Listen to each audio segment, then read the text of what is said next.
BronyDan or BronyDan, every pony. This is BronyDan. It's not original, but hey, you try coming up with originality these days. Well, folks, here we are. We are now at the season finale of My Little Pony Friendship is Magic Season 7. Now, admittedly, I am sorry that I wasn't able to review all the episodes again. In fact, it's even less than last year. But that doesn't matter. Let's just see how this season ends with Shadow Play. We open with a self-inserted fan-made version of the first episode with a Beauty and the Beast soundtrack. We must now face the Fiend with the only plan we have. Wow, are fans really taken over that much? Actually, it's about the Legends of Equestria characters that we've seen throughout this season as they come together to face off the Pony of Shadows. That's the last entry.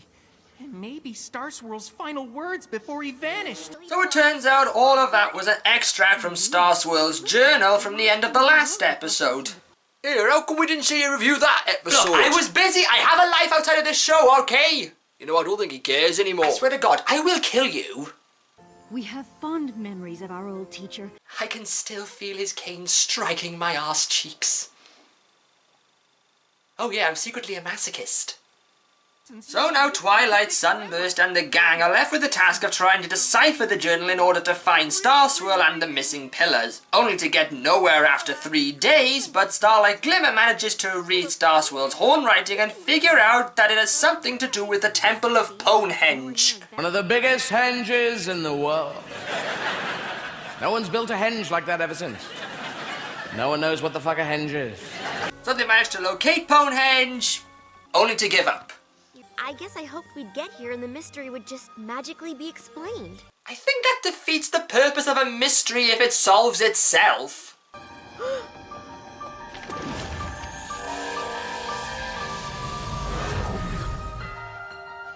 Star Swirl? So it turns out holographic projections exist in Equestria as we see Star Swirl and the pillars trapping the Pony of Shadows in limbo. Powerful magic like that would leave an impression on this place.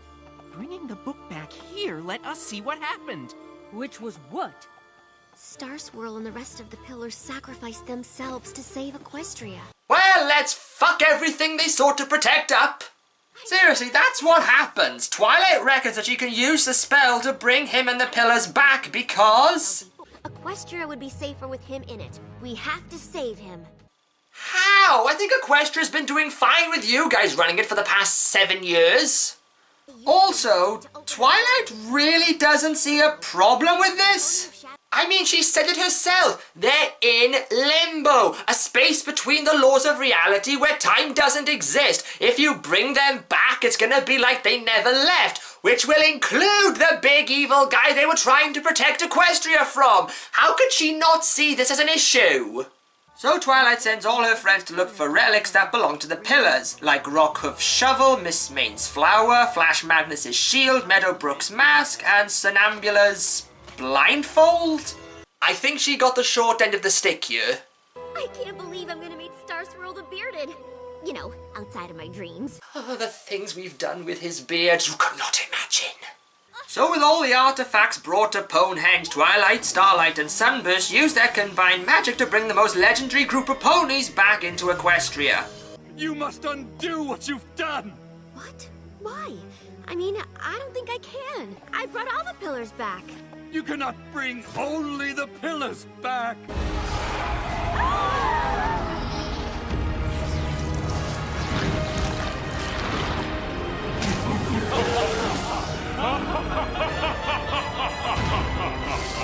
So now the Pony of Shadows is also free as well, thus adding another tally to the Twilight not thinking things through tally, leaving him now able to basically bathe Equestria in eternal darkness. Do you think sometimes these villains are just racist to the sun? Your days of glory are through, Star Swirl. Now my dark power will reign, and you 6 will bow to me! You will bow down before me!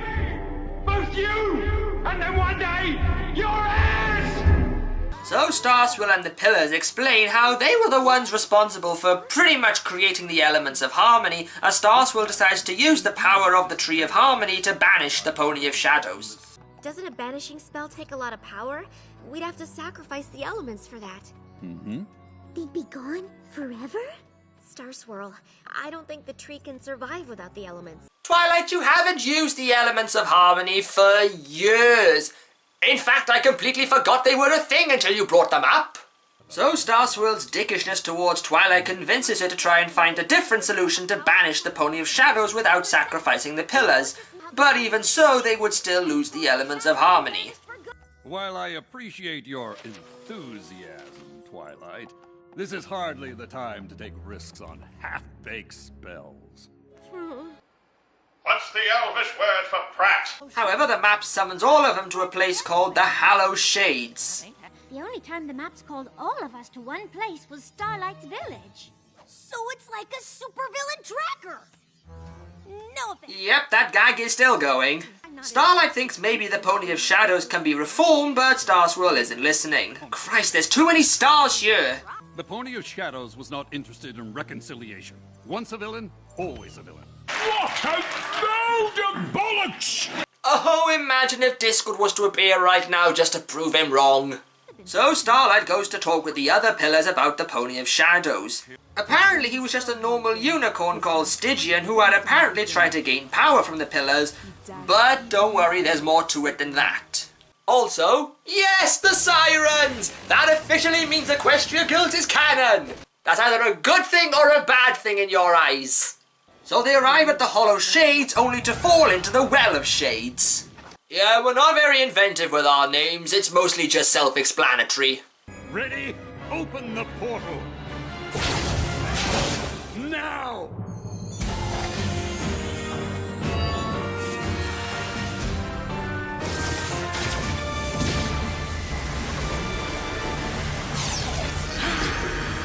But as they try to expel the Pony of Shadows, Twilight notices the real Stygian and confronts him. Starswirl says you betrayed them. You wanted their magic. No, I wanted their respect. I brought them together. I planned strategy and I read all I could about the beasts we faced. But I didn't have magic or strength. So no pony ever noticed me. I never wanted to steal their power. But instead of sharing and letting me help, my friends threw me out. So I became stronger than any of them. The darkness welcomed me when no pony would. And I will do what I must to protect it. Huh. Well, honestly, that was a decent twist. I was not expecting that. So Twilight and Starlight managed to convince the other Pillars to use their magic to save Stygian from the clutches of the Shadow.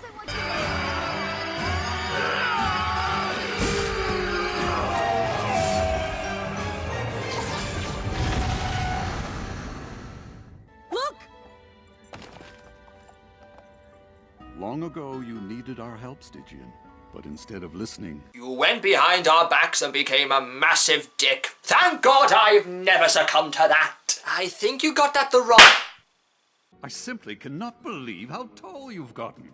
Well, it has been over 1,000 years. Will you stay here and teach magic once again? All right, I'll do it. But I want Professor Merrythorpe's old office, not the water closet I had before.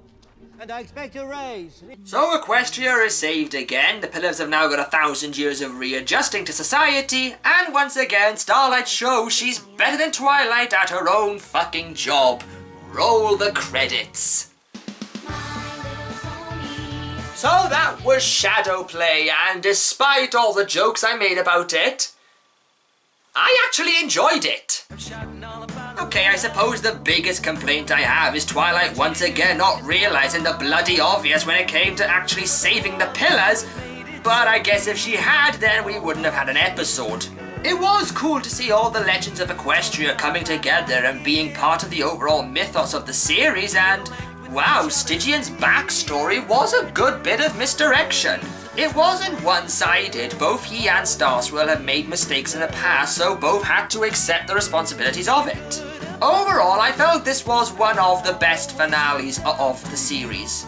Speaking of which, what did I think of Season 7 of My Little Pony? Well, I feel this season was a big improvement over Season 6. I know it may not look like it considering how many episodes I missed, but there was a lot to enjoy this time around. I think the overall theme of this season was all about the past and how it can affect the present and the future, especially with the inclusion of all the legends of Equestria sprinkled throughout. And the biggest improvement of all was Starlight Glimmer. I said last time how Starlight just felt like an unnecessary add-on to the show, but thankfully this time they fixed that. She was much more involved this time around, having her moments in the spotlight to actually show off some of her character growth, and she was just so lovable that I'm honestly glad she's part of the team, even if her constant use of magic making things worse got old. So, yeah, I did enjoy Season 7, and here's wondering what Season 8 has to give us. But until then, keep checking the channel out for more reviews, and, as always, this is BronyDan saying, Nostar.